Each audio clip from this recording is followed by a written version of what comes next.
Salut à tous et bienvenue sur le podcast de la prod. Je suis Jean-Baptiste Lalo, producteur, et dans chaque épisode, je vous propose de rencontrer des actrices et des acteurs du monde de la production, dans les domaines de la pub, du clip, de la fiction et des autres formats vidéo. On parle de leur parcours, de leur métier et de la production. J'espère que ça vous plaira. Bonne écoute. Allez, c'est parti. Salut Hugo. Salut. Ça va ? Ça va et toi ? Ouais. Alors on va commencer tout de suite par annoncer la couleur. En fait, on se connaît déjà un petit peu. On a fait un premier épisode ensemble, mais qui a complètement foiré parce qu'on a perdu tous les enregistrements. Et t'as eu la gentillesse d'accepter de remettre le couvert avec moi. Donc je te remercie beaucoup. C'est moi qui te remercie déjà de m'avoir invité une première fois et c'est avec plaisir de revenir dans ces conditions. Bah ouais, là on est mieux accueillis parce qu'on est chez Ogilvy qui nous accueille avec Alice qui est au son. Donc normalement on n'aura pas de problème. Donc voilà. Écoute Hugo, je te propose de commencer juste par te présenter déjà. Alors je suis Hugo Le Grand Nathan, je suis le fondateur d'une production qui s'appelle Burst, qui est située à Paris avec une antenne à Londres. Et je suis également le fondateur d'une société qui s'appelle Deux Horloges, qui est basée à Alger. D'accord. Et ça fait combien de temps que tu fais tout ça ? Je pense qu'on va bientôt fêter les 10 ans à Alger et les 9 ans à Paris. Donc Alger a commencé avant. D'accord. Voilà. D'accord, presque 10 ans, d'accord. Bientôt. Et une boîte qui s'est hyper développée en à peine 10 ans, parce que j'ai l'impression que j'arrête pas de voir des films de Burst. Me trompe pas ? Écoute, on avance, ouais. On travaille, on essaye de progresser année après année, tant principalement sur le plan artistique, on essaye d'élever le niveau de nos productions et le niveau des films que nos réals délivrent. Ouais. Mais également, évidemment, la partie business, c'est d'avoir un business qui est florissant et pour l'instant, jusqu'ici, tout va bien. Super. Et tu peux me raconter un peu les débuts ? Toi, je crois que tu m'avais raconté que tu avais fait après ton bac, tu avais fait un BTS ou un truc comme ça qui n'avait rien à voir, je crois ? Oui, je suis pas resté resté longtemps. J'ai eu la chance d'aller dans un BTS de prod, mais que j'ai très vite écourté parce que je suis tombé dans un stage qui m'a passionné, ouais. qui était un stage de musique vidéo dans une production qui s'appelait Focal, qui n'existe plus aujourd'hui, qui faisait tous les clips de rap français de la grande époque, en tout cas. Ouais. Ça fait un peu old school de dire ça, parce qu'il y a du très bon rap aujourd'hui. Mais en tout cas, tous les grands noms du rap, moi je suis arrivé dans cette prod en stage, donc j'avais quand même les yeux qui brillaient parce que c'est tous les artistes que j'écoutais, donc je suis plus jamais revenu sur les bancs de l'école à partir de ce jour-là. J'ai été adopté par mes producteurs de l'époque, qui ont sûrement trouvé en moi une énergie et un très bon rapport qualité-prix, je pense. Parce que j'ouvrais le bureau, je le fermais parce que il y avait la passion qui était là et qui prenait le dessus sur tout, les semaines, les week-ends. C'était une vraie aventure ces premières années. Donc voilà, c'est comme ça que j'ai commencé à toucher à la production. Mais t'es resté combien de temps dans ton BTS de prod du coup ? 3 mois. Ah ouais, 3 mois ? Ouais. Ah ouais, donc vraiment pas longtemps. J'ai volé une place. Ouais, c'est comme ça que que la place de quelqu'un, ouais. Ouais, tu t'en souviens de cette manière-là ? Bah ouais, c'est con parce que c'était quand même 12 entrants après plusieurs rounds de sélection, donc c'est vrai que je le prends comme ça, mais après c'est le destin. Alors je suis pas d'accord quand même, parce que tu dis que t'as pris une place dans le BTS, mais derrière t'arrives quand même à bosser dans la prod, donc c'est quand même ça le but du BTS. Si ils peuvent former des gens qui travaillent et qui en font leur carrière et que ça leur prend que 3 mois, j'ai envie de dire c'est plutôt réussi. Ouais. Tu vois. Mais du coup t'as eu le temps de rien apprendre de la théorie. J'ai appris pas quasiment. mal de choses parce que j'avais des super profs en prod. J'ai appris à faire des devis, j'ai appris à faire quelques trucs. Ouais. Et puis. T'as quand même plus appris sur le tas, j'imagine. Si au bout de 3 mois t'es parti. Ouais, mais après ils nous ont quand même appris aussi l'étude de l'image, l'envie d'aller au cinéma, parce que je pense que c'est une des parties les plus importantes. Pardon, excusez-moi. c'est une des parties les plus importantes, c'est d'essayer de développer quand même sa culture générale et d'aller chercher les références tant au cinéma que dans d'autres arts. Ouais. Et ce qui fait la force aussi d'une production, c'est d'apporter ce savoir. Ouais. Plus que juste fabriquer. Avoir aussi la culture et l'œil qui va avec, quoi. Je dis pas que je l'aime, mais en tout cas, je pense qu'il faut je pense que il faut le cultiver, ça c'est sûr. Et du coup, comment tu le trouves ce premier... Enfin, c'est un stage, c'est quoi? C'est une alternance? Enfin, tu fais comment? Ouais, j'ai trouvé par des potes c'est le réseau, qui étaient eux-mêmes dans le rap et qui m'ont mis dans les pattes de ce producteur. Et c'était assez facile de rentrer. Il suffit de dire que t'avais envie de bosser. T'as envie de bosser, tu vas rien lâcher, tu vas rester H24, tu vas jamais te plaindre, t'es malin, allez viens. D'accord. Et ça a duré combien de temps? Ça a duré 2 ans. Ouais. Donc t'as pas passé ton BTS? Non, je l'ai pas eu. Ah, enfin, je l'ai pas passé, donc... Et tes parents, ils étaient dans... Ouais, j'ai ma mère qui m'a... Parce que j'avais pas dit que j'avais quitté le BTS, donc, donc elle a découvert ça le jour où elle est partie voir les remises de diplôme. Elle a vu que mon nom était pas présent, donc j'ai dû avouer. Énorme. Donc ça faisait 1 an et demi que tu y allais pas et... Voilà. Et j'avais fait... et en plus, faire tout ça pour entre guillemets, pour du rap, pour des clips de rap, c'était pas forcément la projection qu'elle se faisait du BTS audiovisuel. Ouais. Et alors bon, là, depuis, c'est bon. Elle a accepté. Depuis... et donc, du coup, t'es censé avoir ton diplôme, donc tu l'as pas à ce moment-là. Là, tu lui racontes que tu en fait, ça fait 1 an et demi que tu bosses. Exactement. Je lui dis que c'est génial, que... T'as trouvé ce que tu voulais faire? Je connais super bien Kerry James, la mafia qu'un free. Ça a dû lui parler, ça? Et ouais, non, pas trop. donc, mais voilà, c'était marrant. En tout cas. Et du coup, alors, qu'est-ce qui fait que... Alors, qu'est-ce que ça t'a apporté ces 2 ans? Donc, j'imagine, t'as tout appris. Mais tout appris, j'ai tout désappris aussi parce que c'est une bonne école parce que le clip et particulièrement cette production-là, on était quand même sur des budgets très difficiles à manœuvrer et avec des ambitions incroyables de tourner en 35 mm dans tous les pays du monde. Tout était possible et il fallait qu'on y arrive. Donc, en ça... Je pense que c'est super intéressant et c'est l'école du clip et je suis pas le seul dans les publicitaires à en être issu. Après, le fait de passer en pub, c'est un autre monde, ou en cinéma, c'est un autre monde et tu peux plus te permettre ce côté entre guillemets à l'arrache qu'il a fallu très très vite gommer parce que sinon, je pense qu'on n'aurait pas fait on n'aurait pas eu ce parcours parce que le pendant du côté école du clip, c'est de ne pas avoir le niveau de service, d'encadrement et de craft aussi, qui est impératif pour être une des productions qui compte en France dans le marché de la pub. Ouais. Donc j'ai à la fois j'ai autant désappris que j'ai appris. Là, on commence à rejoindre les deux bouts. D'accord. Et ça devient intéressant. Mais donc, ce que je comprends, c'est que tu as quand même fait beaucoup de shoots. Tu as vraiment appris sur le terrain et en mettant les mains dans le cambouis pendant 2 ans. Qu'est-ce qui se passe à la fin? C'est justement Non, bah après j'ai suivi. Que tu arrêtes. Après la production, elle a périclité. Ils ont complètement, ils ont fermé la prod. Donc moi, j'ai suivi l'un des producteurs qui a monté sa production. Et j'ai continué avec lui, je suis devenu directeur de production. J'ai fait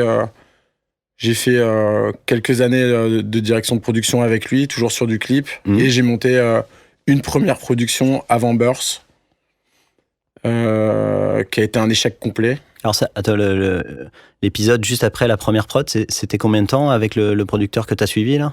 J'ai fait pratiquement directement, j'ai monté ma prod au bout de, je sais pas, 24 ans. Ou à 25 ans, je sais plus. D'accord, donc en fait ça n'a pas duré longtemps l'épisode après tes 2 ans. Mais c'était toujours avec la même personne que j'ai monté la production, qui s'appelait Idéal. Ouais. Et justement, je suis arrivé avec la volonté d'entrer en pub.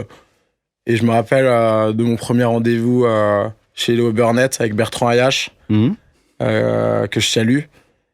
Et c'était très impressionnant parce qu'il y avait toutes les les HI8, les bêta, parce qu'à l'époque, les reels étaient pas en... Il n'y avait pas vraiment de site internet, donc c'était grande bibliothèque avec des HI8. Les productions, elles envoyaient des tonnes de reels, de réals. Donc, et moi, j'étais avec un vieux PC sur lequel j'accrochais un disque dur et j'avais 3 réalisateurs qui avaient fait 3 clips de rap. Donc, il y a eu un grand moment de silence avec Bertrand.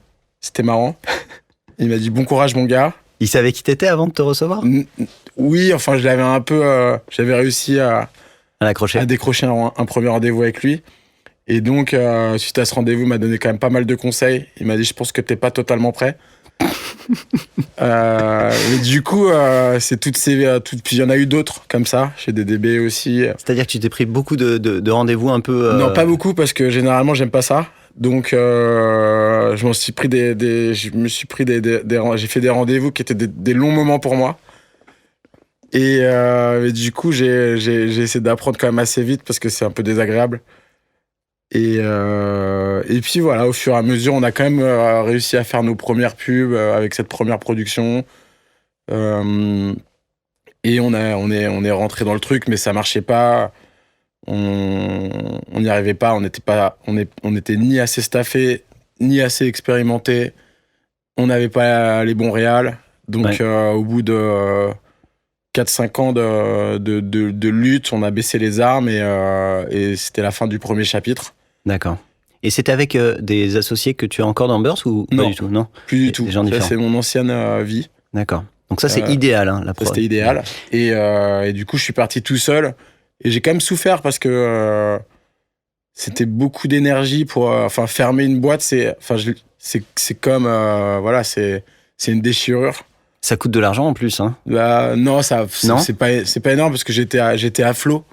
Donc, j'étais à flot, donc ça allait, quoi. Mais donc, c'était assez douloureux et j'ai recréé tout seul cette production depuis mon appartement. Donc, il n'y avait pas de bureau, j'étais vraiment tout seul. Là, tu parles de Burst, hein? De Burst. Ouais. Donc, j'ai créé Burst et je trouve que le nom, il porte bien son nom parce que c'était justement une naissance, voire une renaissance. Mmh. Alors attends, avant de nous parler de Burst, parce que tu vas m'en dire plein de choses, et si on revient un peu sur Idéal, justement, avec le recul, justement, tu disais on n'avait pas les bons réals et tout ça, est-ce que quand vous êtes lancé avec... c'était quoi le point de départ? C'était on faisait du clip avant et on a envie de passer en pub? Non, c'était pas du tout... vous avez fait quoi au début? C'est même pas ça, c'est juste... on a jamais travaillé pour quelqu'un, on a toujours travaillé pour nous-mêmes. Et il n'y avait pas de stratégie.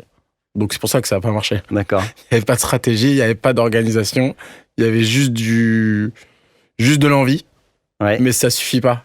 Donc en gros, vous étiez plein de bonne volonté. On n'avait pas les codes pour rentrer dans l'immeuble. Ouais, mais ça plaisait pas, ça, à certaines agences, justement, de la prod qui vient du clip de rap, en plus, pour pas certains... trop, en réalité pas trop, parce qu'il y a clip et clip. Les clips peuvent être super appréciés en agence, mais faut que ça soit certains clips.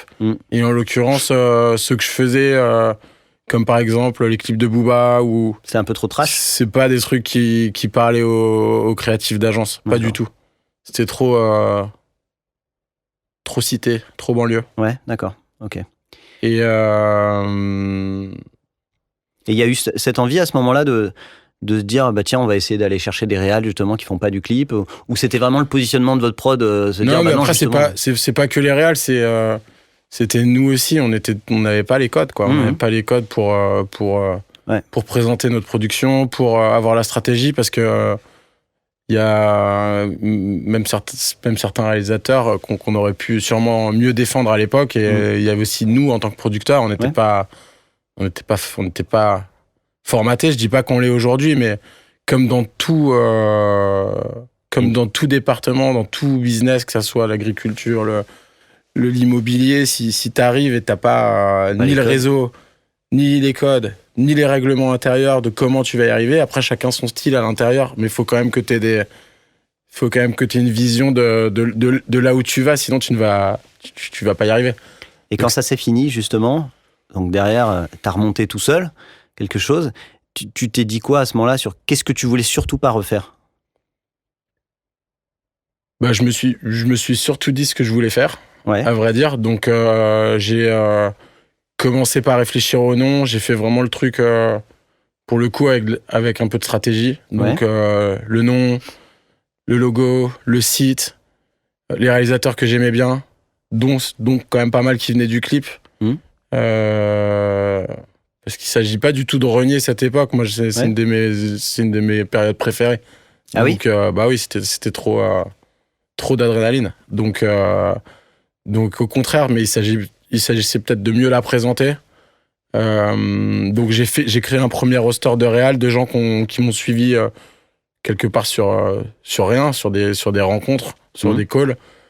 Et j'ai commencé à les présenter tout ça avec mes premiers contacts d'agence, puis des deuxièmes, puis des troisièmes. Et puis un jour, ça a marché, mais il y a eu enfin, pour ne citer que quelques noms, j'ai eu la chance de travailler avec Jean-François Sacco chez Rosa Parks, Gilles et JP, qui sont plus que des mentors et qui m'ont donné vraiment l'opportunité de faire des tout petits films au début.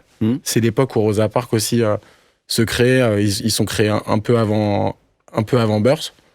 Donc, ils avaient aussi besoin de producteurs qui soient agiles, qui soient capables de monter, parce qu'ils n'avaient pas forcément aussi dès le départ tous les gros budgets qu'ils ont maintenant aujourd'hui. Et donc, moi, j'ai grandi un peu avec eux et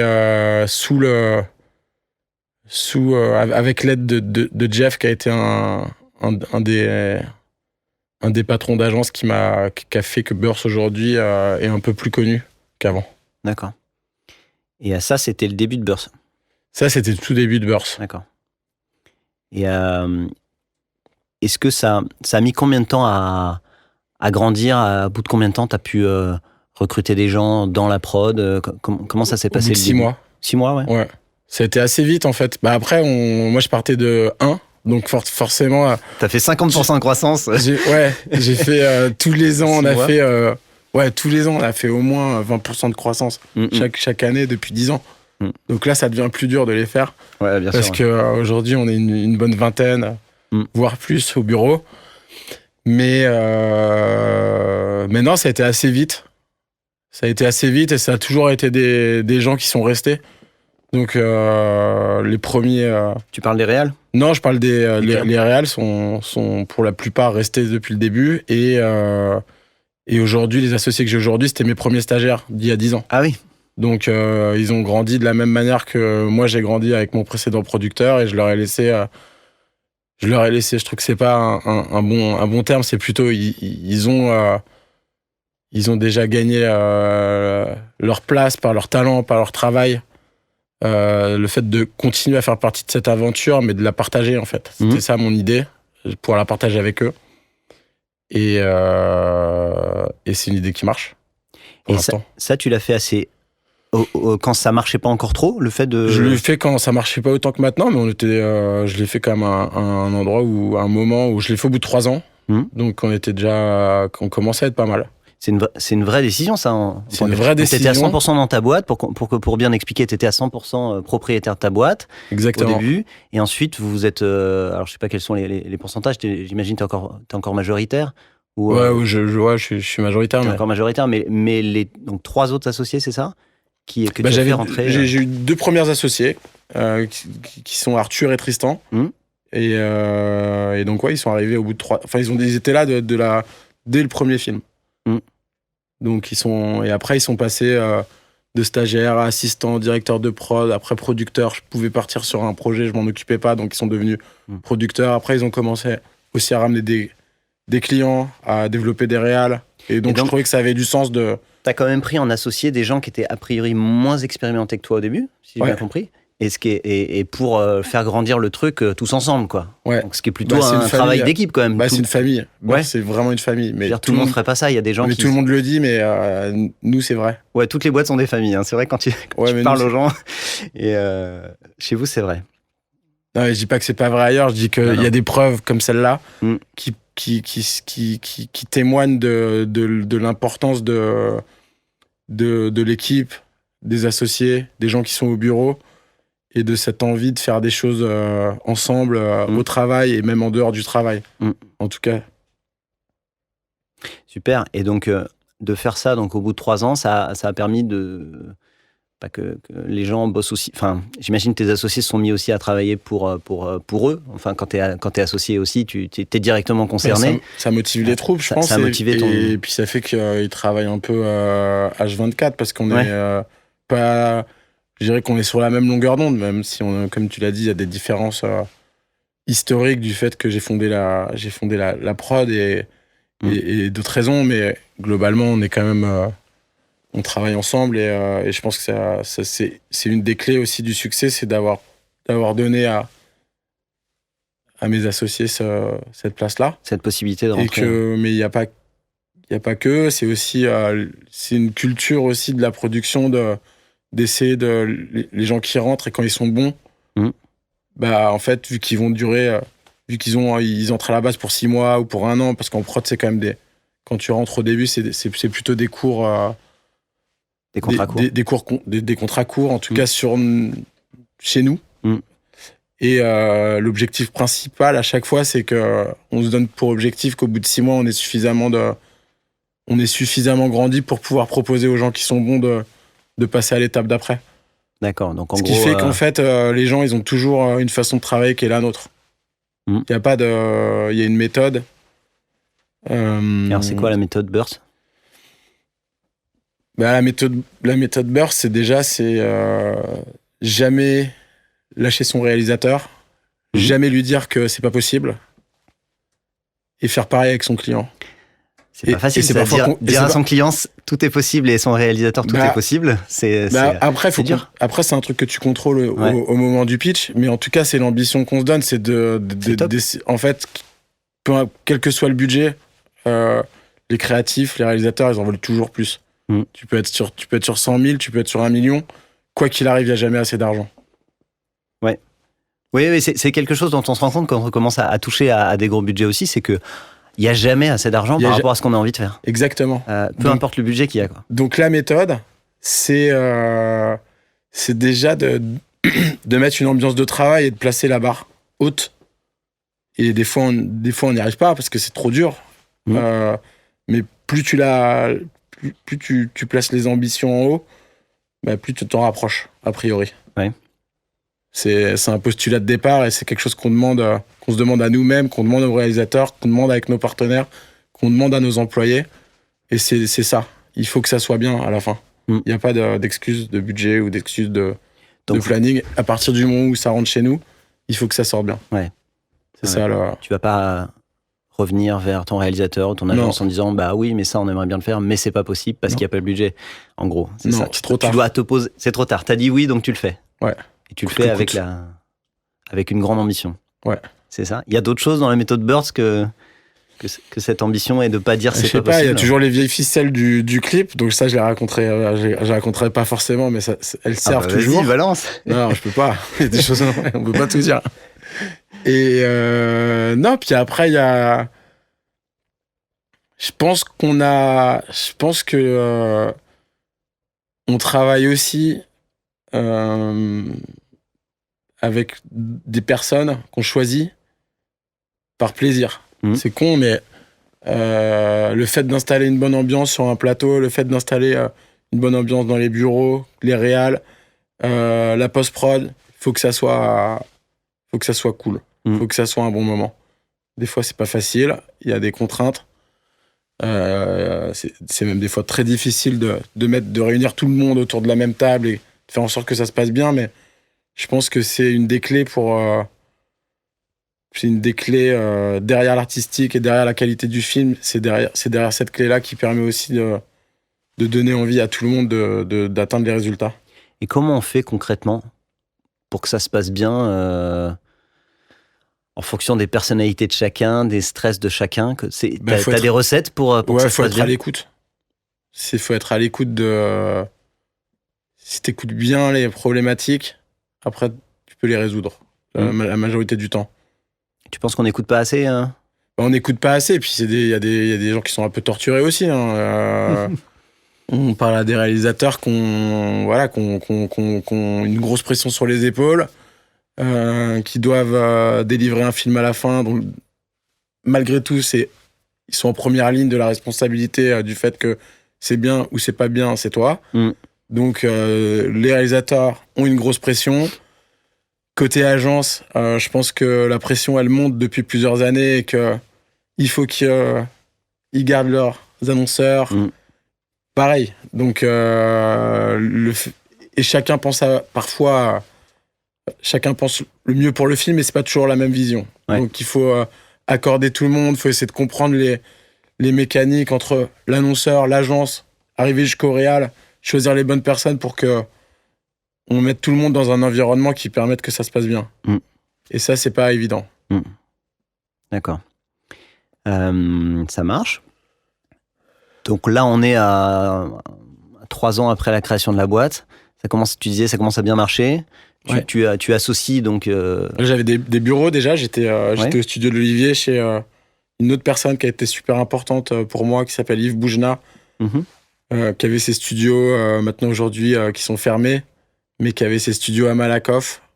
Et il nous a accueillis, les bras ouverts. Et ça nous a permis d'avoir nos premiers bureaux, d'être dans des studios, dans une énergie de tournage qui était pareil, une super époque. Et après, on devait un peu se rapprocher de Paris Centre, parce que c'est vrai que les studios étaient à Malakoff, donc un peu excentrés. On faisait les post-prod souvent chez nous, donc les créatifs, c'était compliqué de les amener jusqu'à Malakoff. Ouais, c'est l'autre bout de la France. C'est mieux le 10e. C'est l'autre bout de la France. Donc j'ai subi quelques vannes, quelques remarques, notamment de Jean-François qui voulait prendre un hôtel la veille quand il venait chez moi, des choses comme ça. Donc au fur et à mesure, quand on a eu les moyens, on s'est mis à chercher et on est aujourd'hui dans le 10e arrondissement, à côté de tous les amis de la production et de la post-production. Donc c'est bon, on fait partie du club. Ouais, du club. Et ça, c'était assez tôt, ça? Non, ça, c'était il y a 3 ans, donc maintenant, à peu près un peu plus qu'à mi-parcours de ce qu'on est aujourd'hui. D'accord. Donc, vous avez passé un petit bout de temps à Malakoff. On a passé 3 ans, on a passé 3 ans là-bas ou 4 ans. D'accord. Et donc, vous êtes rapprochés. Et qu'est-ce qui a fait... tu peux nous donner des idées entre le début et ce moment où les 3 ans là où on était et maintenant, ça a été quoi en termes de nombre de films, comment ça a grandi, parce que là vous étiez 3 au début, si j'ai bien compris, vous êtes 20. Comment ça a progressé et qu'est-ce qui pour toi a fait que ça a progressé aussi bien? Il y a le nombre de films qui a progressé, mais il y a aussi les valeurs de budget qui sont plus du tout les mêmes. Ouais. C'est-à-dire qu'avant, quand on a commencé, on travaillait surtout sur du digital, surtout sur des cases. En gros, il faut se l'avouer, on nous appelait souvent pour des projets galères. Ouais. Et vu que pareil, on avait cette mentalité de OK, il y a 50 000, ça va ressembler à 200. Donc évidemment, on a eu beaucoup de clients. Tu vois, on a eu beaucoup de clients qui sont venus et c'était ça. Et puis finalement, vu qu'on délivrait bien et que c'était plutôt cool de travailler avec nous, on était présents. Au fur et à mesure, forcément, les gens s'habituent, ils te font confiance, ils te donnent des trucs un peu plus costauds. Et voilà, ça a été que ça. Et là, on est encore dans ça. Ouais. On est encore à aller chercher les films de dessus sur lesquels les gens se disent « Ah, c'est peut-être le moment de leur faire confiance. » Là, on reçoit des choses qu'on n'a pas reçues, qu'on ne recevait pas il y a 2 ans. D'accord. Ça continue à progresser. Ouais, ça continue à progresser. Mais là, on arrive au truc, au film intéressant qu'on a toujours eu envie de produire. D'accord. Et la suite, ce serait quoi après? Si tu reçois les meilleurs films que tu as toujours envie de produire français, est-ce qu'il faut quoi? Faut changer de pays? Déjà, la suite, c'est... Déjà, il y a une suite qui s'est créée il y a 2 ans, c'est qu'on était 3. Et j'ai invité un 4e associé qui était qui est toujours d'ailleurs aussi réalisateur, qui était réalisateur depuis le début, quelqu'un que je connais depuis 10 ans. Je l'ai invité à rejoindre Burst en tant qu'associé et il a monté un label à l'intérieur de Burst qui s'appelle Burst LX. Luxe, donc, c'est ça? C'est le luxe. Ouais. Voilà. Avec un roster dédié qui est vraiment réfléchi pour travailler plus sur les marchés du luxe en France et à l'international. Et ça a tout de suite bien pris puisqu'on a beaucoup travaillé pour Hermès. Le premier film, c'est un de nos plus gros films qui a été réalisé par David Sims, qui est photographe et réalisateur, un des plus grands de ce monde actuel. Ouais. Et donc, le premier film luxe, c'était David Sims. Donc, ça a lancé l'aventure. C'était un sacré projet à produire. Et comment tu convaincs un réal comme ça de te rejoindre avec un projet pour lequel tu as pensé à lui ou vous l'aviez trouvé avant? Quand tu veux quelque chose, il faut que tu arrives à l'obtenir, c'est tout. Ouais. Et comment ça, c'est pareil. Tu m'as pas dit comment? Comment? Non, mais il faut inspirer, je pense, la confiance. Il faut être rassurant. Il faut prouver que tu as le projet et que c'est avec toi que l'agence veut le faire. Ouais. Et puis, il faut prouver. C'est-à-dire, David Sims, potentiellement, c'était compliqué à toucher, même s'il a un agent qui répond directement. Mais quand je te dis toucher, ça veut dire qu'il s'engage et qu'il dit « Ok, on va monter avec Burst ». C'est pas une évidence. Parce qu'un réal comme ça, j'imagine, il était déjà représenté par une autre production? Il a sa propre agence. Donc non, il n'est pas représenté, mais c'est un mec qui fait le tour du monde toute l'année. Et il est appelé de shoot en shoot. Et ça, c'est une entreprise à lui tout seul. Donc en plus, il faut que tu le convainques de ne pas passer en direct. Enfin, que tu as un intérêt à passer par une prod, quoi. Exactement. Mais là, il y avait le film. Donc c'est un photographe à la base. Donc l'argument par lequel on est rentré, c'était le fait qu'on était des producteurs de films. Et on s'est fendu d'un petit billet à Londres pour aller le voir en direct. Donc ça, c'est des choses qui font que ça brise un peu aussi la glace du téléphone, de l'agent, et qu'on peut se sentir un peu. Et c'est ce qui fait qu'il nous a suivis sur ce projet-là. Et c'était exceptionnel parce que tu lances un département de luxe. Ton premier film, c'est Hermès, réalisé par David Sims. Donc, on était vraiment super fiers. Et cool. Depuis, Johan est lead là-dessus. Moi, de toute façon, je suis un peu dans tous les départements chez Burst, mais c'est vraiment lui qui a lancé cette énergie. Et donc, on a enregistré des films pour Dior, on a enregistré des films pour Audemars, pour Hermès. Toujours avec agence, hein, tu me disais avant. Toujours avec agence. Avec Veuve Clicquot, là, récemment. C'est moi qui l'ai produit chez Étoile Rouge. Donc, c'est un label qui fonctionne bien. Super. Donc, ça, c'est une des pistes qu'on a développées, puisque on parlait de quelles sont les prochaines étapes. En France, ça serait d'arriver au dernier échelon des productions françaises, parce que je pense qu'on n'y est pas encore. Il y a des gens qui sont mieux placés pour encore quelques temps. C'est quoi pour toi le dernier échelon? Ça serait quoi les... C'est soit des productions historiques comme Vanda, comme 75,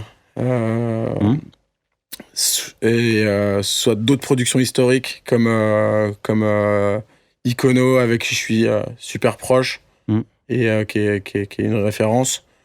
Donc c'est ce dernier échelon qu'on essaye d'atteindre cette année, j'espère, pas plus tard. Attends, tu vas vite déjà. C'est tout neuf, là. Et super. Et donc, il y a eu ce label luxe. J'ai vu que vous produisiez de la photo aussi. Voilà, j'allais y venir. Arthur et Maureen a lancé c'est tout frais, il y a 6 mois, un autre label, du coup, dédié à la photo. On n'est pas les seuls à le faire. Mais l'idée, c'était de pouvoir avoir une offre un peu plus... global, puisqu'il y a beaucoup de campagnes qui sont liées entre la photo et le film. Donc on a, pareil, Arthur a lancé cette aventure et il a un super roster qui marche assez bien. Donc j'ai un peu moins de retour parce qu'on vient là, pour le coup, on vient vraiment de le lancer. Là, je pense qu'il y a 3 mois. Ah oui, d'accord. Tout neuf. Donc c'est tout neuf et on est sur pas mal de campagnes qui sont pas encore signés, donc et c'est pour en dire un peu plus. Moi je produis jamais la photo, donc c'est vrai que la question que j'avais, c'était comment tu produis de la photo versus le film. C'est-à-dire, est-ce que a priori c'est des équipes un peu plus légères? C'est Arthur qui t'en parlera, parce que moi, pour être honnête, j'en ai pas produit beaucoup. Ouais. Mais concrètement, c'est beaucoup. C'est des équipes qui sont plus légères, mais c'est une précision qui est plus forte. Ouais, qui est beaucoup plus forte, parce que voilà, un film, tu peux être amené à tourner 20 plans dans une journée, donc malgré toute la bonne volonté du monde, si tu fais un arrêt sur image sur un film, il sera toujours moins parfait qu'un stills. Donc c'est un peu une école qui est pas sur le même rythme de tournage, donc c'est un autre rythme, un autre monde, mais ça reste quand même des choses qu'on sait produire. Ouais, mais c'est vrai qu'il y a ça se ressemble, et pour le coup, il y a plein de prods qui font pas de photos, quoi, qui se vendent pas en tant que prod photo, donc c'est pour ça que ça m'intéressait de savoir un petit peu qu'est-ce qui vous avait fait prendre la décision de vous y lancer. Arthur, voilà, c'est souvent Arthur. Les gens, hein. C'est Arthur. C'est Arthur. Non, mais on aime bien la photo, mais moi, j'avoue, j'ai pas le temps, quoi. Ouais. J'ai déjà Alger, j'ai déjà Paris. Et vous faites quoi avec Alger, justement? Alger, c'est une grande histoire. D'ailleurs, qui a commencé un peu avant Burst, quand j'avais Idéal. C'est une production qui s'appelle 2 horloges. Moi, j'ai de la famille qui est originaire d'Algérie, d'Alger. Ma grand-mère est née dans un quartier qui s'appelle 3 horloges. Et j'ai monté une boîte qui s'appelle 2 horloges en hommage à... Elle est encore vivante. Elle a 95 ans, donc elle lâche pas. Et pourquoi 2 horloges et pas 3? Parce qu'on est que 2. D'accord. Avec mon ami d'enfance qui s'appelle Yacine Medcourt, qui est un sacré phénomène, et avec lequel on a fait des trucs incroyables, et notamment, on a lancé une prod de pub en Algérie, là où il y a rien. Enfin, quand je dis il y a rien, il y a pas d'industrie cinématographique, ou peu. Il y a peu d'équipes, donc il y a peu de prod. Donc tout ça a été sur l'amour de l'Algérie, sur l'envie de faire des choses là-bas. Et on a très vite, super bien marché. On a pris les premières places, ce qui peut d'un côté paraître facile parce qu'il n'y a pas beaucoup de monde, mais le simple fait de tourner là-bas, déjà, c'est compliqué. Donc là, ça fait 10 ans, bientôt 10 ans. Et on a une super rencontre avec Mourad chez Iconoclast, avec qui est venu, qui nous a invités à tourner un film en Algérie pour The Blaze, qui s'appelle Territory, qui a fait le tour du monde. Donc en tant que prod exécutif, du coup, hein? Non, il a eu l'élégance de nous convier en coproduction, carrément. Cool. Aussi parce que nous on a fait aussi on a travaillé aussi beaucoup sur ces projets-là. Donc il y a une vraie amitié entre ces 2 productions et ces 3 productions, puisque les 2 sont les miennes. Et puis voilà, on a fait. Il y a un projet qui arrive dans 2 mois, entre 15 jours et 2 mois, là, il finit, qu'on a tourné tous ensemble, et qui est une bombe à retardement. Donc encore Icono, Burst et 2 horloges, c'est ça? Exactement. D'accord. Peut-être futur groupe numéro 1 de production à Paris. Ça m'appartient pas, ça, pour le coup. Peut-être une manière d'arriver dans le fameux top 3 dont tu me parlais. Non, je te ferai pas parler de ça. Et cool. Et donc du coup, à Alger, c'est une prod aussi avec des agences algériennes. On travaille avec des agences locales. Ouais. Donc il y en a 4-5, et on fait une quinzaine de films de pub par an. Et on travaille avec principalement le marché français qui veut tourner des films là-bas. Ouais. Donc là, on vient de finir une série pour Amazon avec Quad. On prépare des choses avec Icono dont je peux pas trop parler, mais c'est aussi une nouvelle terre d'accueil. On essaye aussi de dire à Hermès d'aller tourner là-bas, parce qu'ils font beaucoup au Maroc, et donc l'Algérie, ça peut paraître fou, mais tu pourras en parler je crois que François est venu ici. Ils ont été très très contents de Quad. Ils ont été très surpris par la qualité de service. C'était juste au mois de décembre, là, ça vient de finir. On a fait 15 jours de tournage avec eux. Et donc je pense qu'ils sont repartis super contents. On leur demandera, mais. Et alors, qu'est-ce qui fait que les gens viennent tourner à Alger et pas au Maroc, par exemple, justement? C'est quoi les différences? Déjà, historiquement, ils vont tourner au Maroc et pas en Algérie. Ouais. Donc, c'est une nouveauté. Et c'est juste, je pense que c'est juste sur. Il y a 2 raisons. Déjà, c'est que politique, non? France, Algérie, ça restera toujours 2 pays frères et qu'il y a beaucoup de sujets en cinéma qui touchent les deux côtés, de par la communauté qui est en France et inversement. Donc, c'est des sujets qui sont propices à faire du cinéma. Et puis, l'autre raison, c'est nous. C'est qu'on a fait venir,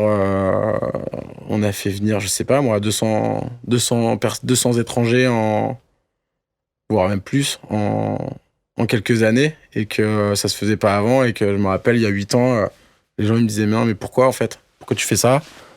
Pourquoi tu montes ta prod là-bas? C'est une connerie, personne va venir. Et au final, là aujourd'hui, tout le monde veut venir. C'est ça la différence. Tout le monde veut venir tourner à Alger. Tout le monde. Enfin, tout le monde. Bah, c'est bien. Je veux dire, quand je dis tout le monde, c'est que je veux dire que le rapport s'est inversé. Vous avez beaucoup de demandes, en tout cas. On a beaucoup de demandes, et les gens, ils ont plus du tout le même rapport avec le pays, qui était un rapport de peur et qui s'est transformé en un rapport plutôt d'envie.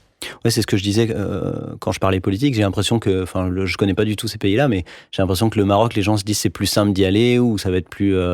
Non, mais c'est plus simple, hein, on va pas se mentir. Ouais. C'est un pays de cinéma, le Maroc, avec une industrie pour le coup. C'est pas le cas de l'Algérie. Mais on va chercher d'autres choses. On va chercher des décors qui n'ont jamais été dévoilés. On va chercher une culture incroyable. On va chercher un accueil et puis on va chercher quelque chose qui est naturel, qui n'est pas fabriqué. Donc ça marche pas pour tous les films. On peut pas tout tourner en Algérie, ça serait vraiment un mensonge. Mais il y a plein de sujets qui peuvent être tournés là-bas, et on est là pour les produire. Et il y a des gens qui n'ont pas le réflexe de se dire je vais tourner en Algérie, j'imagine, même qui vont tourner quand ils ont besoin de soleil, ils vont se dire, alors pas forcément le Maroc, mais peut-être même l'Espagne. Ouais, mais encore une fois, est-ce qu'il y a des films qui devraient se tourner en Algérie pour toi? Je pense que typiquement, dès qu'on cherche du désert, il y a un des plus beaux déserts du monde. Donc ça peut être des publicités pour des voitures qui sont parties au Mexique. En fait, ils pourraient aller juste à côté. Ça pourrait être des pubs de parfums, ça pourrait être ce genre de choses. Après, tout ce qui est comédie classique, tu fais pas du Leclerc en Algérie, c'est trop. Ça sert à rien. Non, mais ça marche, c'est pas possible, quoi. On n'y arrivera pas de par le casting. D'accord. Voilà pour le. Donc en gros, tu penses que il y a un potentiel de tournage qui est sous-exploité aujourd'hui et qui pourrait se développer, quoi. Ouais, c'est ce qu'on essaie de faire en tout cas. Donc si vous avez des tournages à faire en Algérie, vous savez qui appeler. Ouais, ça je crois que. Et son associé. C'est déjà bon. Cool. Et j'avais une question à te poser aussi. J'ai vu que vous étiez membre EcoProd. Alors je connais pas bien, mais je crois que c'est un label écologique dans la prod c'est le seul que je connaisse d'ailleurs. Est-ce que tu peux nous en parler un petit peu, nous dire ce que c'est et puis pourquoi vous avez eu envie de vous y mettre? Ça c'est une initiative qu'on a eue en se disant voilà, c'est le sujet le plus important, je pense, du moment, même si tout le monde parle de Corona et de trucs, mais on oublie quand même quelle est la cause première de mortalité sur le monde, qui est l'écologie. Et donc on se devait à notre petit niveau de au moins respecter dans nos bureaux, sur nos tournages, les normes d'écologie, le tri sélectif et tout un nombre de mesures qui font que notre impact est le moins élevé possible. Sur les dangers parce que c'est un tournage, on le sait, ça consomme beaucoup. Et donc il y a plein de mesures pour réduire tout ça. Donc c'est ce qu'on essaye d'appliquer. Après, j'avoue que j'étais un peu déçu parce qu'on a fait des grands discours pendant les 2 mois de Covid. On va tourner en France et tout ça. On va tourner en France et je pense qu'on n'est ni aidé par le gouvernement, ni aidé par par les choix que font les annonceurs, parce que et qui n'y sont pas aussi. C'est-à-dire qu'en fait, c'est cher de tourner en France. Et donc, on envoie des tonnes de tournage à l'étranger. Des fois, c'est justifié. On cherche le soleil. On cherche un décor qui n'est pas en France. Ça a du sens. Et il faut continuer à le faire. Parce que c'est aussi pour la création. Mais quand on va reproduire vraiment quelque chose qu'on pourrait faire ici... En studio... donc, il y a un vrai problème. Et il y a un vrai manque de discussion. Parce qu'il y a des solutions pour baisser les coûts, à mon avis, qui permettraient du coup aux annonceurs de tourner en France de manière plus facile, parce qu'il faut aussi se mettre à leur place. Quand tu as un budget qui est du simple au double, c'est des coûts de production, et si tu es le seul à le faire, ton concurrent il le fait pas. Ouais. Donc fatalement, donc il faut une intervention quand même étatique.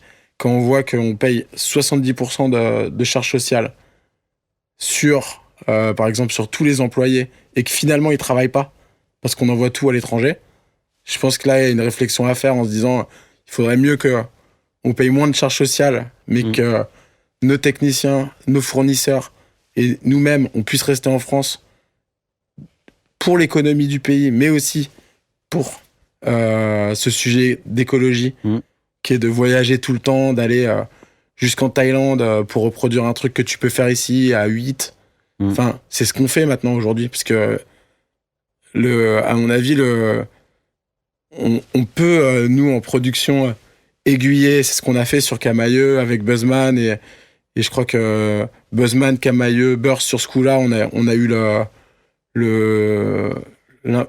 volonté de rester à Marseille plutôt que d'aller à l'étranger, là où toutes les autres prods étaient à l'étranger. Ça a coûté un peu plus cher, mais on a fait beaucoup d'efforts pour pouvoir conserver ce tournage à Marseille. Donc quand tu dis toutes les autres prods étaient à l'étranger, c'est que les prods avec lesquels tu étais en concurrence pour la compétition, elles proposaient des tournages à l'étranger, c'est ça, hein? Ouais.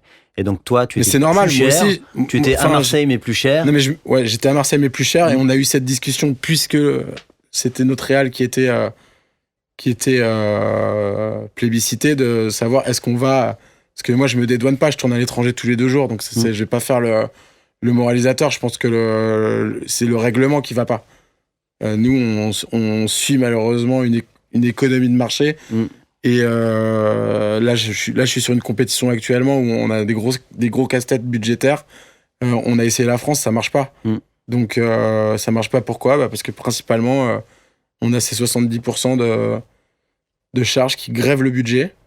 Donc encore une fois, je suis pas économiste, mais je pense que basiquement envoyer des projets à l'étranger parce qu'on est trop cher à cause des charges, je trouve qu'il y a un truc qui tourne pas rond. Oui, parce qu'à l'inverse, ça fait dépenser des cotisations, des aides de chômage, ou ça fait moins fonctionner des prestataires techniques, ou des choses comme ça. C'est ça que tu veux dire? Il faudrait que l'argent il reste dans l'hexagone tant que faire se peut, et que les tournages à l'étranger soient dédiés aux choses qu'on peut pas produire ici. Et donc je suis pas nationaliste, hein, faut que je fasse gaffe à ce que... T'es pas protectionniste? Non, mais je comprends. À ce que je dis, c'est même pas du protectionnisme, c'est déjà, si tu prends l'écologie, tu pars du principe que tu dois pas voyager. Parce que c'est une des premières causes des problèmes écologiques. Donc tu dis que tu dois rester ici.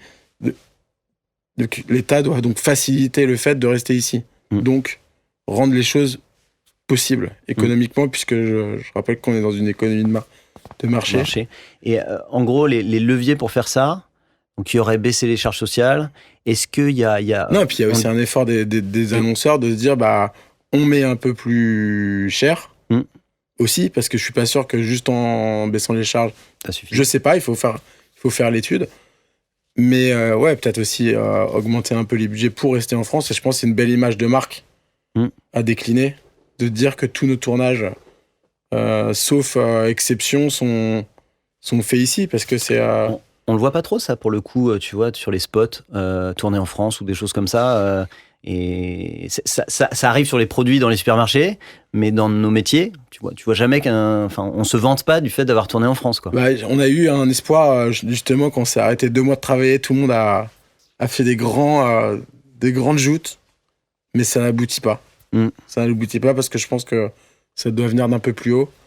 Donc je sais que la PFP est sur le coup, et ils sont en contact étroit avec le avec les ministères de l'économie justement pour parler de ces sujets. Et donc j'espère qu'ils vont arriver à des solutions satisfaisantes, parce que c'est vrai que là on a l'impression que rien ne s'est passé et que finalement tout le monde est reparti comme avant. Tout le monde est reparti comme avant. Donc c'est assez surprenant. Ouais, ça serait dommage que ça soit que le Covid qui nous empêche de faire ça, quoi. Voilà. Qui nous empêche d'aller à l'étranger, quoi. Faudrait qu'on ait envie de rester en France pour ces tournages-là. Et donc, typiquement, l'exemple de Camaïeu dont tu parlais, c'est un exemple où l'annonceur a pris la décision de dépenser plus d'argent pour nous, on a fait l'effort, l'agence a fait l'effort, l'annonceur a fait l'effort. À tous les niveaux. C'est-à-dire que peut-être on a gagné tous un peu moins d'argent, ou on en a dépensé un peu plus pour certains. Mais au final, je pense que déjà le film il est mieux. Parce que ça se ressent, ça se voit. Marseille, c'est beau. Et je pense qu'à décliner en campagne de communication aujourd'hui, si c'est bien fait, ça peut être un atout. Ok. Ça marche. Donc, d'où votre engagement EcoProd en espérant que ça aille un peu plus loin, quoi. Ouais, voilà, parce que c'est peu de choses, je trouve, pour l'instant. D'accord. Et alors sinon, là, si on parle des quelques dernières années de Burst, là, justement, comment t'es passé de 3 personnes à 20 personnes? Est-ce que t'as appliqué des choses? Tu t'es mis dans une certaine stratégie pour pouvoir développer la boîte? Comment vous avez fait, en gros? Après, il y avait pas, il y a pas l'envie d'être toujours plus gros ou de. Il n'y a pas cette envie-là d'être toujours plus gros par principe. C'est juste que au final, on recevait plein de projets, on les gagnait. Donc il fallait qu'on staffe. Et comme je te disais au début de l'émission, c'est la culture de la boîte, c'est vraiment de faire grandir les gens. Que ce soit les réalisateurs, que ce soit les employés. Moi-même, je grandis. J'ai commencé, j'avais 24 ans. Aujourd'hui, j'ai 37. Donc je suis pas du tout le même producteur. Et j'aime bien cette notion de grandir et de grandir ensemble et pas de. Donc c'est vraiment ce qu'on fait. Et en même temps, pour grandir, il te faut des mentors parce que tu peux pas apprendre tout seul. Donc par exemple, sur le film d'Hermès, on a fait des fabuleuses rencontres. On a drafté 2 des meilleurs techniciens de France, enfin plus que 2 d'ailleurs, mais à des postes clés. On avait une directrice de prod. Drafté, tu veux dire? Drafté, on les a ramenés sur le projet, quoi. Donc on avait Sybille Estérez en Dirprod et Jacques Hébérard en première assistant réal. Je connais, ouais. Et voilà, c'était la première fois qu'on bossait avec eux pour notre plus gros projet. Et sans eux, on l'aurait pas rentré, le film. Donc c'est pas que le jeunisme pour le jeunisme. Enfin, je pense que la richesse de Burst, c'est de savoir aussi s'entourer de mecs qui ont fait plus de films que nous. Ouais. Mais qui arrive à rentrer dans notre délire. Et alors c'est quoi justement? Quand tu fais un film Hermès chez Burst, c'est quoi votre délire? Ramener David Sims avec une prod qui a jamais fait de luxe. Déjà c'est un sacré truc. mais comment tu fais venir les gens comme ça quand t'es une prod qui a jamais fait de luxe et que tu veux prendre des gens justement hyper expérimentés, comme les gens que t'as cités, tu leur dis quoi? Tu leur dis on va tout défoncer? Un gros chèque? Non, je rigole. J'imagine pas. Donc comment tu fais venir ces gens-là? C'est sur le bagou, c'est sur le bluff, c'est sur l'envie. Ouais. Ça passe. Technique de clip dont tu m'as pas encore parlé vraiment. Technique de clip, si, sur Hermès, typiquement, on a appelé à la fois des gens qui ont tenu les remparts du projet, comme Sybille, comme Jaco, comme Michael Monod, qui est un des plus gros gaffeurs de France. Donc on avait à tous les postes clés, on avait des stars. On avait des techniciens de haut niveau. Et en même temps, il y avait tous les gens qui m'ont suivi sur le clip, qui à d'autres postes ont mouillé le maillot pour Hermès, ce qui peut paraître un peu contradictoire, mais pas moi et pas eux non plus, ils le voient pas comme ça. Et ça nous a permis de faire le film encore une fois, c'était entre guillemets un gros budget, mais ce que je te disais, c'est que c'est jamais assez gros. Donc, même sur ce film, il a fallu avoir recours à des solutions, à des trouvailles de production qui font qu'on a réussi à le produire. Et surtout, il faut garder en tête que il faut mettre un maximum d'argent dans le film. Au bon endroit. Pour pas que ça se voit. D'accord. Trop bien. Et alors, j'ai vu aussi, en préparant un peu l'épisode, un film que vous avez fait récemment pour Twitch. Je mettrai le lien dans la description de l'épisode, là, si vous voulez le voir, qui est vraiment hyper bien fait, qui est hyper graphique et tout. Tu peux nous parler un petit peu de ce projet-là ? Twitch, ça vient de notre bureau à Londres, même si c'est une marque française, mais ça vient comme... Ouais, je pense qu'ils sont... je sais pas. Moi, j'ai voyé américain, mais... On verra après l'émission. Ouais. De toute façon, je crois qu'ils appartiennent à un gros groupe américain, mais il me semble que c'est français. Bon. D'accord, ok. En tout cas, mais par contre, ça venait de Londres. Ça venait de notre bureau à Londres. Et voilà, on a fait écrire un de nos tout jeunes réalisateurs qui s'appelle Valentin Guillot, qui est pour moi un des futurs noms à suivre. Parce que il fait du collage, il fait du graphisme, il a cette culture Gen Z, comme on dit, que moi je maîtrise pas, mais que je comprends. Et donc il a apporté cette énergie au film. Parce que la créa était pas aussi poussée que ça, justement. Non, il a emmené le film très très loin. Parce que, donc c'est pour ceux qui l'ont pas vu, c'est vraiment un film qui fait appel à plein de techniques, quoi. Il y a du tournage, il y a des espèces de collage, il y a du motion, je me demande s'il n'y a pas de la 3D aussi. Enfin, ouais, il y a plein de techniques. Il y a plein de différentes techniques. Ça pop de partout, quoi. C'est hyper créatif. Et ouais, moi j'ai eu l'impression en le regardant justement qu'il y avait une énorme patte du réal, quoi. C'était pas de l'exécution d'une créa faite par une agence. La créa elle vient de l'agence, mais sur des projets mix média, c'est très difficile à aborder pour les créatifs. Donc dès qu'on arrive sur des projets où il y a beaucoup d'interventions de post-prod, c'est vrai que créer un monde, parce que c'est ça dont on parle sur ce film, c'est difficile pour... ça se fait forcément avec un énorme input du studio, de post et du réal. Donc t'as raison.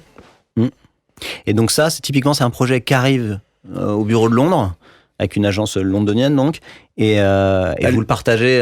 Les égéries étaient en France. Ouais. Donc tournage en France. Donc de toute façon, on se fait des passes entre le bureau de Londres et le bureau de Paris, c'est les mêmes. Donc. Et alors justement sur cette décision de monter un bureau à Londres. Donc, Alger, je comprends parce qu'il y avait le côté un peu historique dès le début. Mais pourquoi vous avez monté un bureau à Londres ? Londres, c'est déjà pour la ville. Avant même parce que c'est sympa. Le cinéma ou la pub. Non, mais il faut qu'il y ait une attractivité d'un endroit. Ouais. Alger, je l'aimais avant de faire de la prod là-bas. Et Londres, c'est pareil. C'est une ville pour moi qui est unique. On va voir ce que ça donne après cet épisode du Brexit parce que c'est vraiment un changement majeur, donc j'espère que ça va garder la vibe qu'on a toujours connue, c'est-à-dire la musique, le stylisme, le look.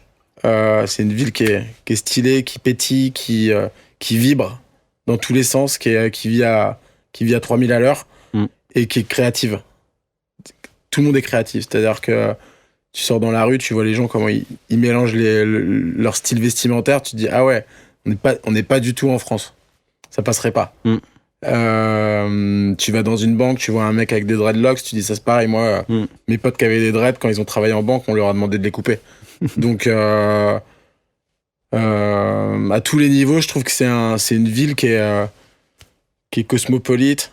Paris l'est aussi, mais je pense que l'intégration n'est pas faite de la même manière. Mais bon, peut-être que c'est des fantasmes de Parisiens vis-à-vis de Londres, mais en tout cas, c'est ce fantasme-là qui m'a amené à monter un bureau là-bas et cette envie de bosser avec des agences aussi qui sont pour moi des temples de la création, comme Adam & Eve, comme Wieden & Kennedy, comme Droga 5 qui sont installés là-bas et plein d'autres avec QA qui sont maintenant aussi en France, mais qui sont un peu des targets un peu ultime quand tu travailles en pub. J'ai un peu le même feeling avec Amsterdam. Et donc voilà, donc on a monté le bureau à Londres sur cette envie-là. Et en pensant que, vu qu'on avait fait déjà 5 ans de Burst, qu'on avait l'expérience suffisante pour ne pas perdre autant de temps qu'on a pu perdre. Enfin, perdre, c'est un mot négatif, mais en tout cas, pour arriver plus vite, disons, aux films qu'on ambitionne et aux agences qu'on ambitionne à Londres. Ce qui n'était pas le cas, puisque ça a été dur. Ah oui, tu croyais que ça irait plus vite et... Bah si, en quelque sorte, ça a été plus vite, mais il y a toute une culture à apprendre, un nouveau network, parce qu'on fait jamais les choses comme les autres, donc on y a été nous-mêmes. Ah, t'as pas pris quelqu'un... Là, aujourd'hui, j'ai quelqu'un, ça y est, Et au début, tu y allais... Au début, je suis parti tout seul. Donc, avec ton ordi et ton disque dur, comme 10 ans avant. Avec un iPad, j'ai un iPad, cette fois. Et là, tu t'es dit, zut, encore une fois, je non, suis pas dans les codes. Ça a marché quand même. Ça a marché, mais là, c'est bien. On fait pratiquement un film par mois, voire 2. On a Kate Elson qui nous a rejoint au bureau de Londres. C'est elle qui le drive. Et là, on prend nos premiers bureaux le mois prochain avec une petite équipe de 5 personnes. Donc, c'est la première étape de Burst. Mais avant qu'elle arrive, vous avez, fait les allers-retours avec Londres et bâton de pèlerin pour aller... Ouais, on passait 10 jours par mois, on allait là-bas. Super. Et alors, ça m'intéresse cette partie-là, parce qu'en gros, t'as une prod qui fonctionne bien en France, tu te retrouves à nouveau un petit peu débutant sur un nouveau marché, j'imagine. Enfin, t'es obligé d'aller, en tout cas, voir pour la première fois plein de gens. Ouais, je connais personne. J'aime bien cette sensation-là. Ouais. Et là, tu peux nous raconter un peu comment ça s'est passé? Enfin, vous avez pris des vents, non, mais on n'a pas pris des vents parce qu'on avait quand même une bande démo en France. Certains de nos clients en France qui étaient passés par l'Angleterre nous avaient donné 2-3 contacts, mais je me rappelle qu'on a eu un rendez-vous chez Adam & Eve et que c'était à midi. Et là-bas, ils font des trucs qui s'appellent les lunchs créatifs, où la prod ramène à manger. Ah yes. Et t'as les créatifs, les prods, même des commerciaux. En gros, ils font leur lunch en regardant ta presse. Sauf que le petit détail que moi, j'avais pas compris, c'est qu'il fallait amener à manger. Et donc, je suis en direction d'Adam & Eve et il me dit, et la TV, enfin la coordinatrice du bureau, elle me dit, bon, ils sont 25 et ils ont l'air super chauds pour ce que vous allez présenter. Vous ramenez quoi à manger? Comme ça, je ramène encore plus de monde. Et là, je comprends, genre 20 minutes avant le rendez-vous, qu'il faut ramener à manger et j'ai rien. Donc, c'est la grosse panique. Et donc, j'ai un pote libanais qui a un resto et par chance, il habite... son resto est à côté d'Adam & Eve. Et je l'ai appelé. Je lui ai dit, tu fermes tout, t'arrêtes, tu vires tous tes clients. J'ai besoin de 40 plats dans 20 minutes. Donc, c'est arrivé un quart d'heure plus tard. Donc, j'ai dû meubler pendant 15 minutes. Mais c'est arrivé et c'était super. Et ça a marché. Oh là là. On est retombé sur nos pieds. Mais le coup de stress. Mais c'était un souvenir marrant, ça. Et t'as trouvé ça intéressant comme format, ces lunchs créatifs? Ah, j'adore. Ouais. Parce que du coup, en fait, ils t'écoutent en mangeant, donc eux, ça leur prend pas trop de temps sur leur journée, et toi, ça te permet de présenter devant beaucoup de monde à la fois, quoi. Ouais, puis l'intérêt aussi, c'est d'être en direct avec les créatifs, ce qui est pas le cas dans la plupart du temps en France, sauf si on les voit dans d'autres circonstances qu'un rendez-vous, mais en fait, il y a une culture plus grande en Angleterre et Amsterdam du team, dont le TV Prod fait partie. Donc le TV Prod a plus d'importance, j'ai l'impression, dans la création. D'accord. Et a plus de poids. C'est ce que j'ai vu, en tout cas. Et les créatifs ont le droit aussi de parler aux prods. Donc c'est un peu plus... c'est un peu plus team, j'ai l'impression. Et t'as pas eu l'occasion de faire des choses comme ça en France? Si, on l'a fait chez McCann. C'était super intéressant. C'était Séverine et Julien Callot qui avaient organisé ça. Et ça s'est super bien passé. On avait fait un breakfast pour le coup. Et c'est vachement intéressant parce que nous, on a des retours des créatifs un peu live ou des questions. On peut leur répondre. On peut aussi... on a un vrai échange qui est intéressant, même avec les commerciaux. Je pense que ça intéresse tout le monde parce qu'au final, autour d'un film, et plus il est gros, plus il y a de monde. Et les commerciaux ont leur rôle à jouer également pour que ça se passe bien. Parce qu'ils sont toujours avec les clients. qui demandent peut-être 3000 trucs. Et donc, des fois, ils font le filtre. Des fois, ils les emmènent. Et donc, quand t'as un bon commercial, un bon créatif, un bon TV prod et que ça bosse ensemble, et que derrière, le producteur, il est bien casté aussi, la prod choisie, elle est bien castée, bah, ça fait un environnement dont je te parlais au début ça fait un environnement de travail qui fait qu'il y a plus de chances que ça se passe bien. Quand les gens se connaissent. Ouais. Ah, c'est intéressant. Hein. C'est vrai que c'est dommage que ça se fasse pas plus. Donc voilà, appel aux agences. Bah là, en plus, avec le Covid, c'est devenu une galère de manger. Ils le font plus non plus. Donc vivement que ça finisse. Mais quand ça sera fini, tu serais OK pour refaire des lunchs créatifs à Paris dans certaines agences. Avec grand plaisir. Et t'oublieras pas la nourriture. Non, bah maintenant, je sais. Là, tu sais. Cool. Et d'autres choses à noter sur un peu ces débuts à Londres, justement, sur ce que vous avez fait. C'était plus dur que ce que tu imaginais, tu disais? Non, c'était dur parce que tout le monde nous a reçus. Tout le monde nous a écoutés. Et à chaque fois, on est sorti des rendez-vous en se disant c'est bon, bien. Là, la semaine prochaine, on va recevoir un projet. Que dalle. Et en fait, que dalle. Rien. Ma cache. Pas un projet, pas un mail, pas un truc. Et t'as l'impression que des fois, tu les as pas vus, quoi, les gens. Ils disent pas possible. Donc tu commences à douter. Est-ce que j'ai fait un mauvais rendez-vous? Est-ce que moi, je pensais que c'était super, alors qu'en fait, pas du tout? Et en fait, non, c'est la culture, le temps de rentrer. Il y a des gens qui sont en place, il y a des gens qui sont habitués. T'es pas basé sur Londres. Et même si on a fait quelques coups quand on n'avait pas notre chère Kate Elson, force est de constater que ça marche mieux depuis qu'elle est là. Et que c'est quand même bien d'avoir un anglais. Ah oui, pour mieux parler. Et puis même au niveau culturel, j'imagine. Comment vous l'avez trouvé, Kate, justement? C'était notre agent, parce que en fait, en Angleterre et aux États-Unis, il y a des agents qui s'occupent des sales. En France, la plupart du temps, c'est le producteur qui appelle, qui va chercher ses projets de la manière dont il l'entend. Tu veux dire que là-bas, donc il y a des prods qui font appel à des agents qui vont chercher. On parle pas d'agents de réal, on parle d'agents. Des agents de prod qui vont chercher des boards. Déjà des commerciaux en fait. Des commerciaux, ouais. Sales, ça s'appelle.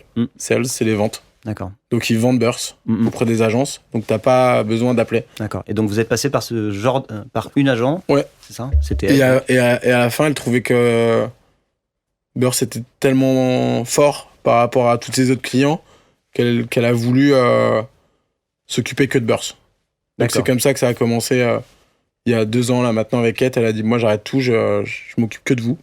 Ah, c'est marrant parce qu'elle aurait pu te dire l'inverse, dire écoute, j'essaie de vendre Burst, ça marche pas encore assez, donc moi je suis obligé d'avoir plusieurs clients pour y arriver. Qu'est-ce qui fait que ça a pu être possible? Parce que je sais pas, sûrement les feedbacks qu'elle a eu en rendez-vous, les prods qu'on a fait. On a fait 3 films alors qu'elle gérait 7 prods, et après elle a gardé que nous, les 6 autres prods, elle s'en est séparée.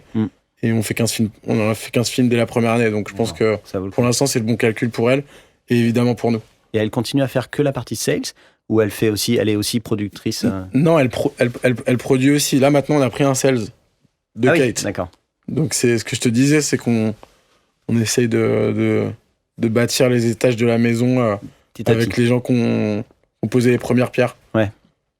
Non, mais c'est super. D'accord, donc c'est comme ça que vous avez réussi à petit vous faire votre place à Londres. Ouais, exactement. Cool. Super. Et écoute, on arrive un peu sur la fin. Est-ce que tu peux me parler un petit peu de la suite, de comment qu'est-ce qu'on peut vous souhaiter pour les 3-4 années qui viennent?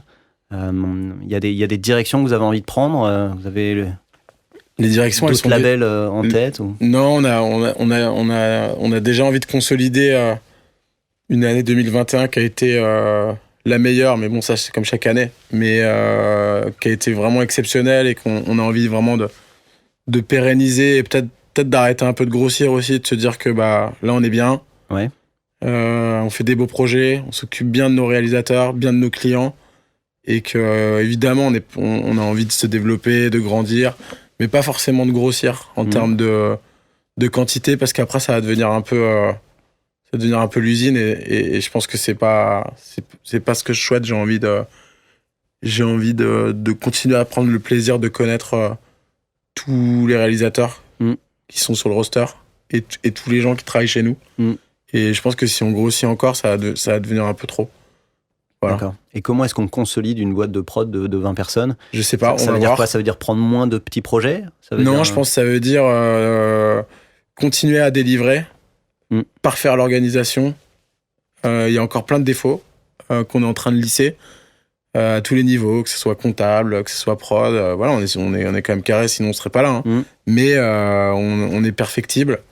Et je pense que c'est juste avec ces petits réglages, on va continuer à se développer tranquillement. Ouais. Et c'est aussi non, l'objectif, il est pas forcément de faire plus ou d'être plus gros, mais de faire mieux. Je pense qu'on a une marge de progression sur la qualité de ce que des projets sur lesquels on a envie de travailler. On peut faire le même chiffre d'affaires, mais avec 150 projets ou avec 10, tu vois.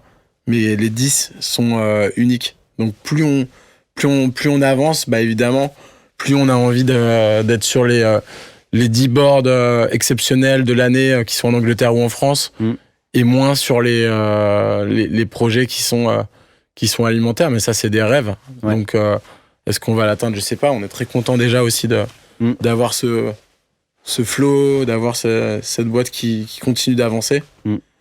Mais ça, c'est peut-être ce qu'on devrait se souhaiter. Et puis aussi, on a une grande envie de continuer à travailler avec Amsterdam, avec l'Italie sur les marques de luxe, avec l'Angleterre.